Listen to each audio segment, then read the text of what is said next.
The real estate market is wearing me out. When will things get back to normal? If you're trying to buy a house, you're facing insane prices and fierce competition. If you're selling a house, you're counting stacks of extra cash so you can buy a house that's super hard to find for you and everyone else. If you're just thinking about selling, your first thought is profit. Your second thought is, where will you go? Then you wonder, what if I can't find a place? So you stay put. In a nutshell, that is the problem with the housing market defined. There simply aren't enough houses for sale. Altos research made a chart showing the number of homes for sale in the U.S., and it's shocking. At the end of January 22, there were 271,000 homes for sale, again, in the entire U.S. The normal number is 1 to 1.2 million, so we're operating with 1/4 of the inventory. So it's no wonder if you're a homeowner, chances are excellent you've gotten a letter, a phone call, a visit from someone wanting to buy your house.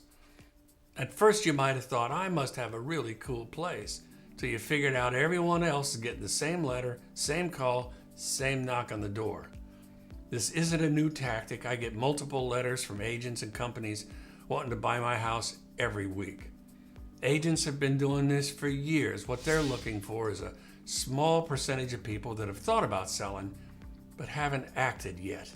And sometimes a call, letter, or a visit starts the conversation. But it's different now, very different. And if you're asking me to sell my house before I even offer it, the premium just went up, way up, and if I get my price, so does the neighborhood. There's something else that's having a powerful effect on inventory, and that's what I call the accidental investor.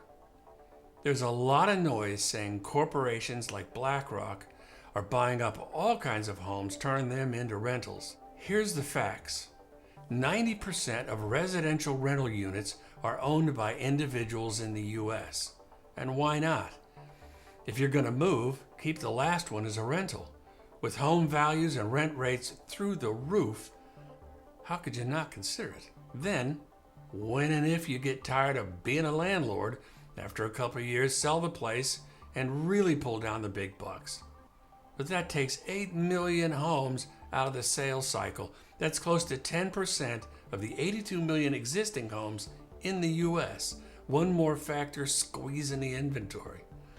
So when someone asks me, when is the housing market getting back to normal? If normal means like it was a few years ago, my answer is never. Yesterday's home prices are just that, yesterday's. The best we can hope for is more new homes to buy and fewer buyers after the same homes on the market. The good news is new construction is up 10%. The tough news is interest rates may be rising to cool inflation. But the side effect of that is it'll knock a percentage of home buyers out of the market because of an affordability gap. I hate that for those people, but the result should be fewer buyers leading to less upward pressure on prices. But the housing economy is super huge and really slow to respond. And we've got some serious catching up with new homes because the last real crash, well over 10 years ago now, stalled new construction. So welcome to the new normal, at least for a while. The inventory is ticking up, demand is ticking down. If there's anything normal coming down the pipe, I believe prices will be less on a rocket ship and more on a jet plane at altitude. If you like this video, subscribe to my channel, hit the bell, and give me a like, will you? That helps me keep moving forward. Thanks a lot.